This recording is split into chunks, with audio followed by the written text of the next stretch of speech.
Hi, I'm Andy, aka Googleman, and this is my look at the basics of Google Drive. Look, up in the sky, it's a bird! It's a plane! God, is he still making these?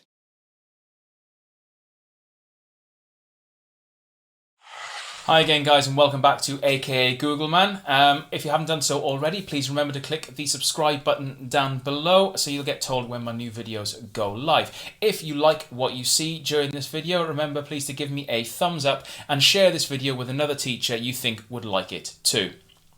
So before I get into the subject of today's video, I just wanted to update you on one thing. Now that we are back into the full swing of school, I'm going to kind of take a step back a little bit from creating content for the channel. I'm still going to be making content, I'm still going to be putting it out, but rather than doing 2 videos a week, I'm just going to be doing the one. I've basically gone through all of my original content and remade that from EWS into my main YouTube channel now.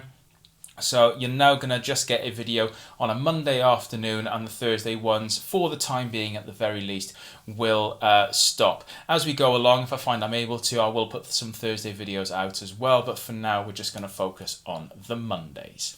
Last time we took a look at Google Classroom and the basics of that particular program in G Suite. And today I'm going to do the same thing for Google Drive, because I know there are teachers there that need either a reminder of some of the things, or perhaps they've never been shown them. So we're just going to look at this from the standpoint of 3 main areas of Google Drive: creating, organizing, and sharing. If that's something that sounds good to you, let's jump in.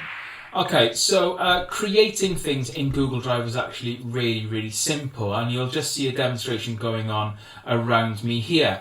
When it comes to the creation of something new, if you are in the My Drive part of your Google Drive, either by right-clicking in a blank area in your drive, or by clicking the plus create symbol on the left-hand side of your screen, you'll be either way offered the same menu to create a new file, new folder, or to upload a new file.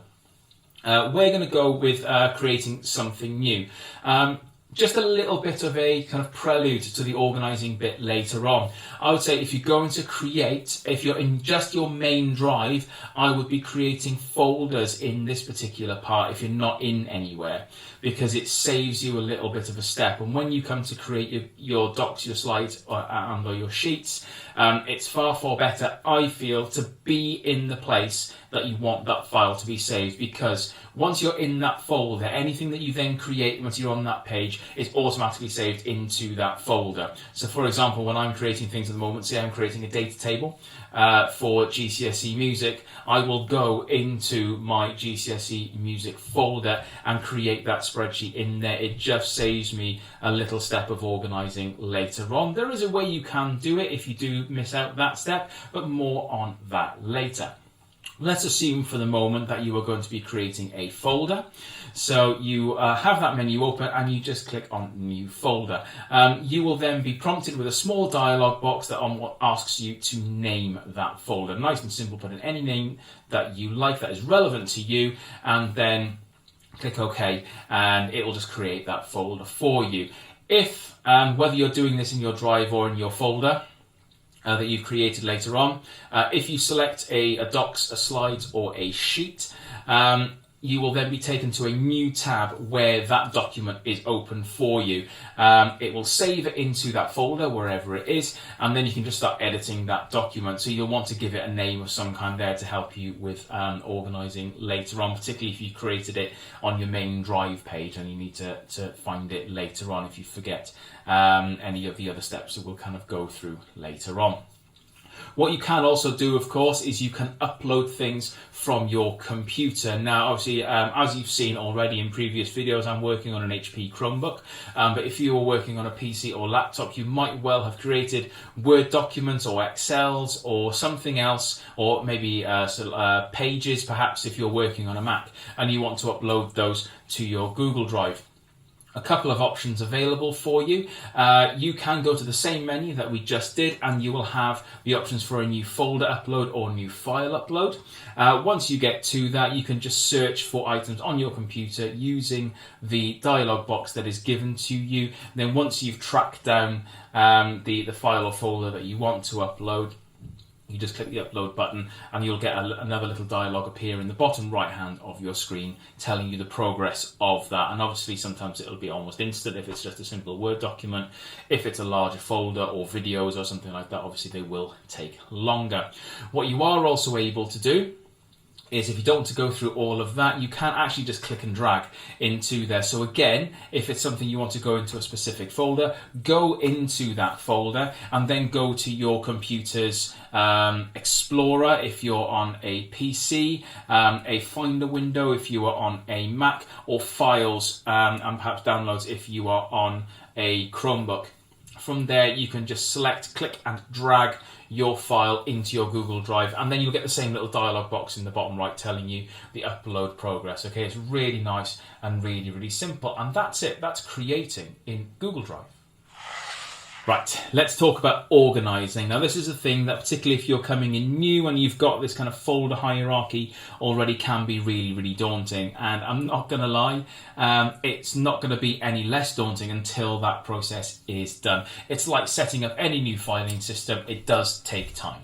Okay, but once you've got that, then you are able to work things quickly around in Google Drive, because once it's there, actually it's built for things to happen really, really quickly. Okay, so let's go through a couple of the ways that you would get files into your drive and want to move them around. So let's start with a file that you created. So let's pretend that earlier on, when you created something in your drive, you didn't go to the folder where you wanted it to be saved into. Okay, it happens. I do it a lot as well.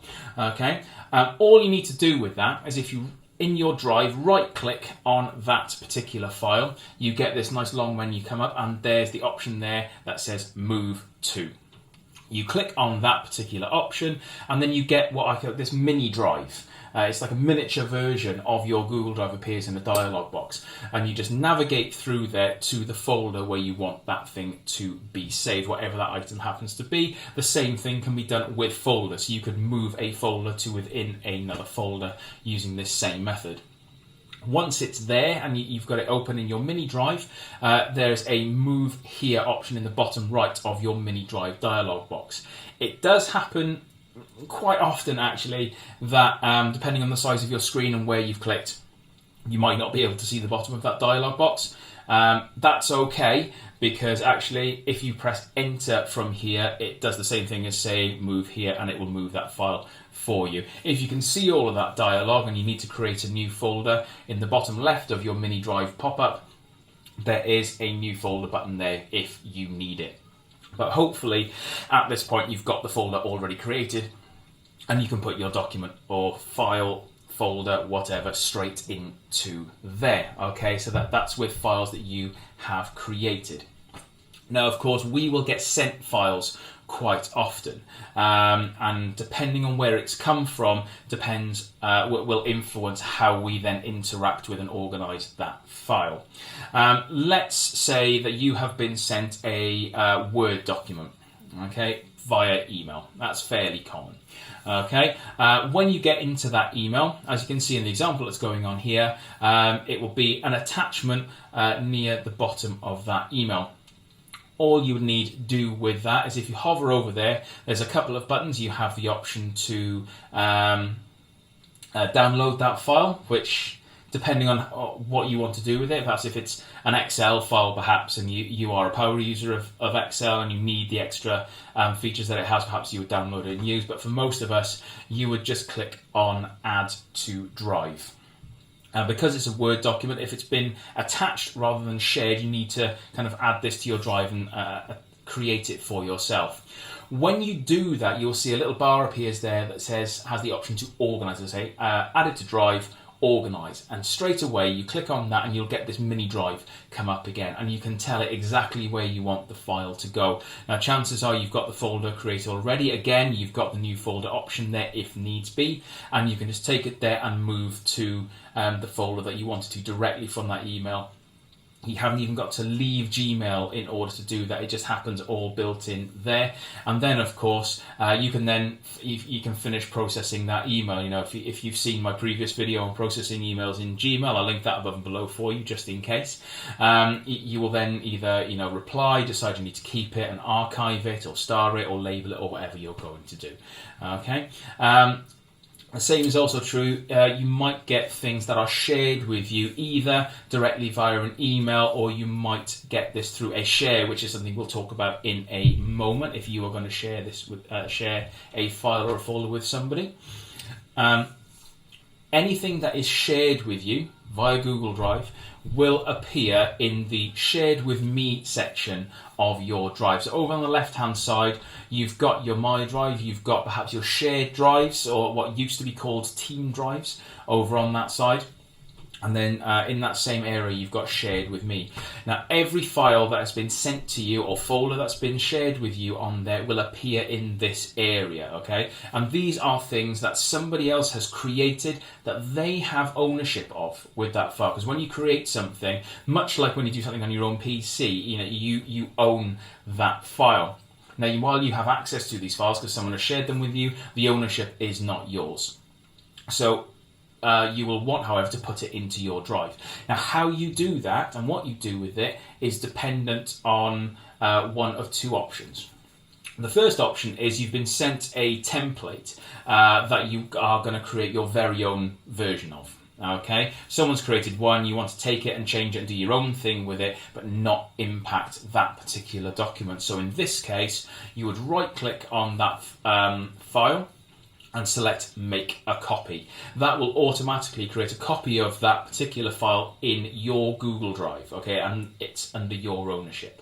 Again, you will get the option to organize that, okay, so you just click on Organize and send it to wherever you want that particular file to be, okay. However, if this is a document that is meant to be shared and edited kind of en masse, so perhaps as a department lead, for example, I have access to data tracking tables from other members of my faculty. Okay, now what I will do with that is I will just click on Add Shortcut to Drive, because what that does is it literally creates a shortcut of that file in my Google Drive. And again, when you click on Add Shortcut to Drive, you get a mini drive again, and you select where you want that shortcut to go. Now, what this means is that depending on the access settings that have been given to you by the sharer, something I'll talk about in a moment, you might be able to add your own things into there. Perhaps if you've got several members of staff that need to input onto a spreadsheet, you know, they'd all have edit access on there. If it's just for you to keep tabs on things, to look at things, perhaps you've only got view access to that file. Either way, you will then be able to see, access, and potentially edit that file. Okay. And it will be in the drive wherever you want it to be, because if you don't do this, okay, and I didn't do this, and I occasionally still forget to do this myself, if I'm perfectly honest, your Shared With Me folder will become so unfathomably cluttered. It's a bit like having an unkempt email inbox, which is essentially what it becomes, because things that are sent to you live in this folder. If you don't start moving things around into the right place, you will really struggle to find those files again, unless you know exactly what the file name is, in which case you can use the power of Google that we've spoken about before to find that file. But honestly, please, please, please organize these files or create those shortcuts so that you can get at them really, really easily. Okay, and lastly, let's talk about sharing your files and folders with other people. Okay, there are several different methods that you can go through. I'm just going to show you the two easiest kind of like ways to do this. The first is really, really easy. Whatever file or folder that you're going to share, right-click on that file or folder, and you'll get that pop-up menu. And from there, you go to, wait for it, share. I know. Once you do that, you'll get a new pop-up, and all you need to do on this page is put in the email address or email addresses of the person or people that you want access to that file to be given. Okay, you can put a little message on there if you want to. whatever you wanted to say. You don't have to put anything there at all. If they know the file is coming, they'll be looking for it and they don't need any more explanation. What you are also able to do is set the access privilege for that person. So if you are so my team, for example, perhaps they might send me their tracking tables, but they don't want me to mess around with their tracking table. Okay, so they would perhaps just set a view privilege for me. So it means that I can see it, I can access it, but I can't do anything to it. I can't mess up any of their lovely formulas if they've got any in there. Okay, or perhaps if you have sent out a document, or you want to send out a document that you want everyone to input into, okay, kind of a fill in the blanks sort of idea, then you would set it to them to be able to edit. Okay, and it's completely up to you where you go with that. You can actually set a view and comment as well, so you can make it so someone can't actually edit the work, but they can perhaps comment and offer suggestions, perhaps changes if that sort of thing is necessary. Okay, so and that's completely up to you as to how you deal with that. The other way you can go about this is by sharing a link with people. This is more useful if perhaps you are giving access to someone perhaps outside of your domain, or someone that doesn't have a Google account, but you want them to be able to open and access that file. So the way you would go about this is, again, if you right click on that file or folder and click on Get Link, you'll get a very similar looking pop-up box, but with a focus on the link section at the bottom. Now, a lot of files will be default to restricted on this, which means that if someone only has the link, if you haven't given them specific permission to access that file, then they won't be able to open it or do anything with it. Okay, so what you need to do is change that permission. Now, in my case, because I've got a managed school account, I can only really open this up to people within the Tove Learning Trust, which is the learning trust for my school, and along with many others that we have in our trust. Okay. Now, obviously, this works fine within a school, and your settings, I would imagine, would be relatively similar. So once you've changed that to whatever it's going to be, if it's a personal Gmail account, you can change it just for anyone that has the link and access, and that's absolutely fine. You can then copy that link, and you can then paste that perhaps into an email. And this is actually really helpful if you are wanting to share this with a lot of people. Okay, a mass of people, and you've got a mailing list created for this. You might have created a contact label or something like that, or there's a distribution list within your school, so you don't have to type in individual email addresses into the share bar. You can just put the link into an email, and as long as you have changed the access level for those people, or granted them access if they have the link, turn on link sharing, and then set the access privilege. So again, you can decide whether people with the link can view or edit the document, and you can even mix and match here.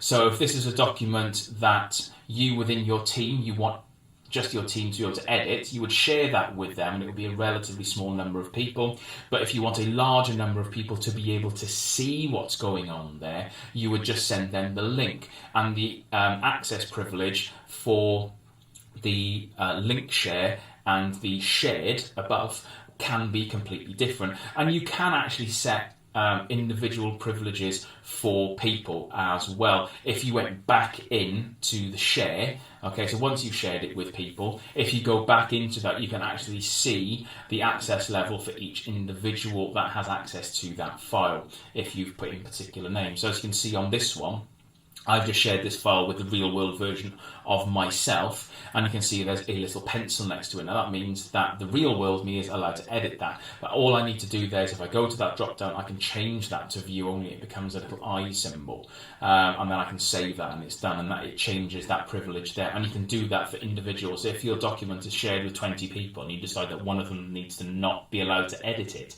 you can change that individuals. Okay, actually really quite simple, and actually quite an elegant way of keeping tabs on who has access to your work. And that is it. That is my look at the absolute basics of Google Drive. Obviously, there are far more things that you can do, and if you want to find out some of those things, there is a video on my favorite top 5 features coming up on Google Drive as well. And as soon as that's available, I will link it into this video for you to see. I did a version of this for EWS in the past, and I am my next job is to remake that for this channel as well. So that will come to you next Monday. Speaking of next Monday, that is when I will see you all next. I really hope that you will join me there. Until then, stay well, stay safe. Googleman out.